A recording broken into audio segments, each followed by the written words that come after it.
दोस्तों, भविष्य के बारे में जानकारी रखने की जिज्ञासा करीब करीब सभी लोगों में होती है।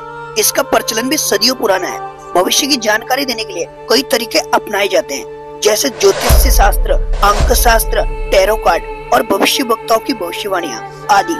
इन्हीं मशहूर भविष्य वक्ताओं में से एक थे फ्रांसीसी भविष्य वक्ता नास्ट्रेडेमस। नास्ट्रेडेमस दुनिया के सबसे मशहूर भविष्य वक्ताओं में से एक थे।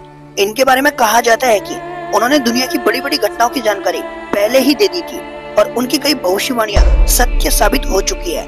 महान फ्रेंच भविष्यवक्ता नास्ट्रेडेमस का जन्म फ्रांस के छोटे गांव सेंट रेमी में 14 दिसंबर 1503 को हुआ था। वह भविष्यवक्ता के साथ ही एक अच्छे शिक्षक और महान चिकित्सक भी थे। उन्होंने प्लेग जैसी बीमारियों का इलाज भी किया था।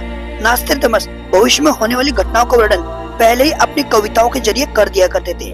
हालांकि प्रारंभिक दौर में उनकी भविष्यवाणियों को गलत और बेकार बताया जाता था, लेकिन 20वीं शताब्दी में जब उनकी भविष्यवाणियां सत्य साबित होने लगी तो लोगों के बीच इनकी लोकप्रियता बढ़ने लगी।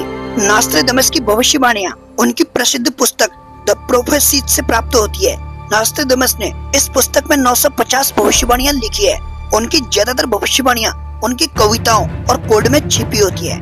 नास्ट्रेडेमस की 2025 को लेकर की गई भविष्यवाणी के अनुसार 2025 में दुनिया में फिर से 100 साल पुरानी प्लेग बीमारी लौट सकती है, जिसने उस समय पूरे यूरोप में तहलका मचा दिया था।